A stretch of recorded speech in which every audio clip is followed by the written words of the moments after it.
आज हम आपको बताने जा रहे हैं भगवान शंकर के बारे में फैलाए गए कुछ ऐसे झूठ जिनको आज भी लोग फैला रहे हैं। लेकिन इस वीडियो के माध्यम से हम इन्हीं सभी झूठों को खंडित करेंगे और आपको बताएंगे क्या है इसके पीछे का असली सच। आप देख रहे हैं द भक्ति। अगर अभी तक आपने हमारे चैनल को सब्सक्राइब नहीं किया तो देर किस बात की, चैनल को सब्सक्राइब अवश्य करें और बेल आइकन जरूर दबाएं ताकि ऐसे ही खास लेटेस्ट अपडेटेड वीडियोस आपको जानने और सुनने को मिलती रहे। सती और पार्वती के पति भगवान शंकर को सदाशिव के कारण शिव भी कहा जाता है। हम इन्हीं भगवान शंकर की बात करेंगे जिन्हें महादेव भी कहा जाता है।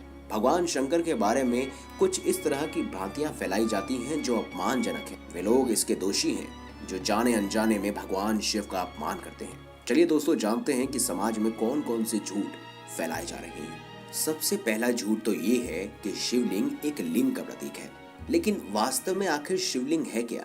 दोस्तों, ये दुख की बात है कि बहुत से लोग कालांतर में योनि और शिष्य की तरह शिवलिंग की आकृति को गढ़ा और उसके चित्र भी फेसबुक और व्हाट्सएप पर पोस्ट करते रहते हैं और उसके बारे में अलग अलग प्रकार की टिप्पणियां करते हैं। लेकिन दोस्तों, इसके पीछे का सच क्या है, चलिए जानते हैं। दोस्तों, शिवलिंग का अर्थ है भगवान शिव का आदि अनादि स्वरूप। शून्य, आकाश, अनंत, ब्रह्मांड और निराकार परम पुरुष का प्रतीक होने से इसे लिंग कहा गया है। जिस तरह भगवान विष्णु का प्रतीक चिन्ह शालिग्राम है, उसी तरह भगवान शंकर का प्रतीक चिन्ह शिवलिंग है। इस पिंड की आकृति हमारी आत्मा की ज्योति की तरह होती है। साथ ही साथ आज के मॉडर्न साइंस के वैज्ञानिक ये मानते हैं कि एक शिवलिंग एक न्यूक्लियर आर्ट रिएक्टर है। इसके अलावा वो कहते हैं कि इसी के अंदर संपूर्ण ब्रह्मांड बसा हुआ है।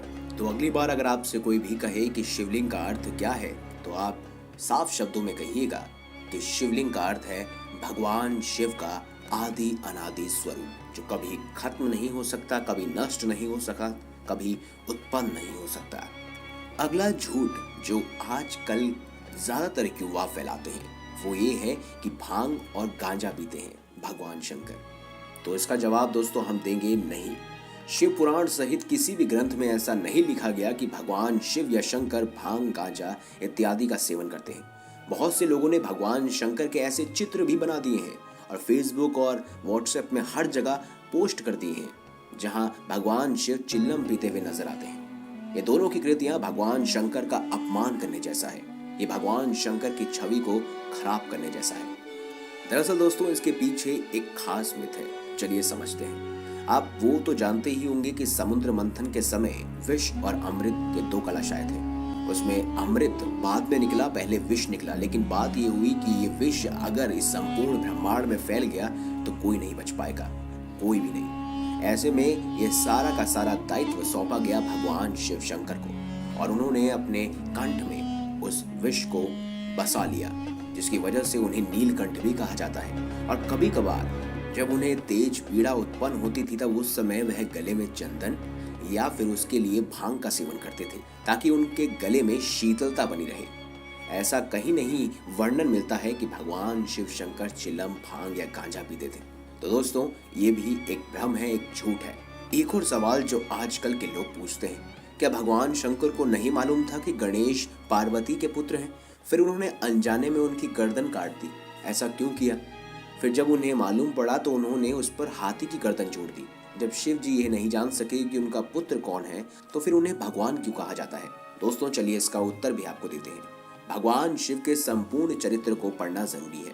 उनके जीवन को लीला इसीलिए कहा जाता है। लीला उसे कहते हैं जिसमें उन्हें सब कुछ मालूम रहता है और फिर भी वे अनजान बनकर जीवन के इस खेल को सामान्य मानव की तरह खेलते हैं। लीला का अर्थ नाटक या कहानी नहीं है, एक ऐसा घटनाक्रम जिसकी रचना स्वयं प्रभु ही करते हैं और फिर उसमें इन्वॉल्व भी होते हैं। वे अपने भविष्य के घटनाक्रमों को खुद ही संचालित करते हैं। दरअसल भविष्य में होने वाली घटनाओं को अपनी तरह से घटाने की कला ही लीला है।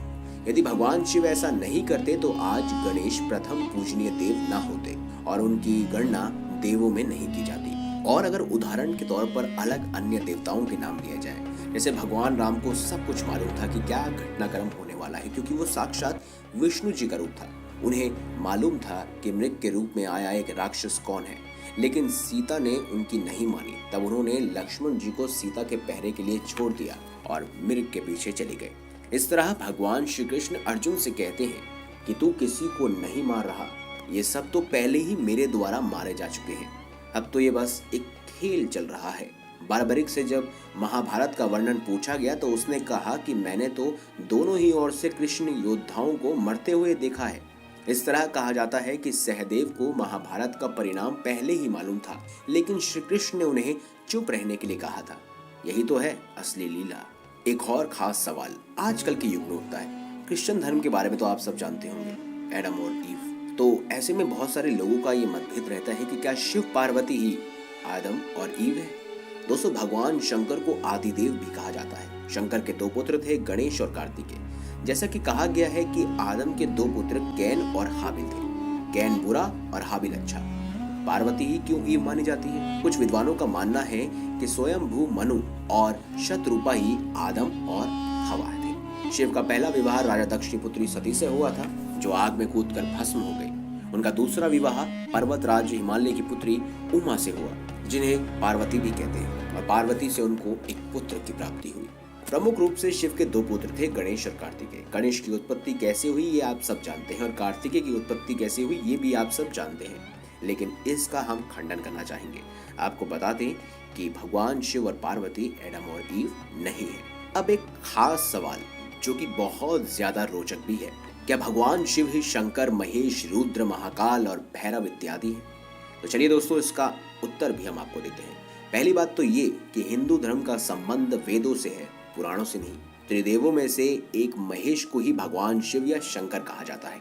वेदों में रुद्रों का जिक्र है। सभी की कहानियों को पुराणों में विस्तार से इसका अध्ययन देखने को मिलता है, और सभी को एक ही शिव से जोड़ देने का भ्रांतियां विस्तार से बताई गई हैं। चलिए अब इसके बारे में विस्तार से जानते हैं। शिव शंकर महादेव एक ही है, यही भगवान शंकर है। लोग कहते हैं शिव शंकर भोलेनाथ अलग अलग है। इस तरह अनजाने में ही कई लोग शिव और शंकर को एक ही सत्ता के दो नाम बताते हैं। असल में दोनों की प्रतिमाएं अलग अलग आकृति की हैं। शंकर को हमेशा तपस्वी रूप में देखा जाता है, और कई जगह शंकर को शिवलिंग का ध्यान करते हुए दिखाया गया है। शिव ने सृष्टि की स्थापना, पालन और विलय के लिए क्रमशः ब्रह्मा, विष्णु और महेश नामक 3 सूक्ष्म देवताओं की रचना की। इस तरह शिव ब्रह्मांड के रचयिता हुए और शंकर उनकी एक रचना। भगवान शिव को इसीलिए महादेव भी कहा जाता है। इसके अलावा शिव को 108 दूसरे नामों से भी पुकारा जाता है। तो दोस्तों, ये सिर्फ और सिर्फ आपका मत है, लेकिन आपको बता दें कि ये मिथ आपका गलत है, और इसका सही प्रमाण, सही उत्तर यही है कि भगवान शिव शंकर का एक ही वर्चस्व है, और वो है देवों के देव महादेव। तो दोस्तों, ये थे कुछ खास झूठ जो आजकल समाज में फैलाए जाते हैं, और इनसे सिर्फ आप ही निपट सकते हैं, इनको जागरूक करके। तो ज़्यादा से ज़्यादा इस वीडियो को फॉरवर्ड कीजिए, ज़्यादा से ज़्यादा शेयर कीजिए, ताकि दूसरे लोगों तक भी ये बात पहुंच सके। और हाँ, अगर वीडियो अच्छी लगी हो तो लाइक करें, चैनल को सब्सक्राइब करें, और ज़्यादा से ज़्यादा शेयर तो आपको करना ही है। हर हर महादेव।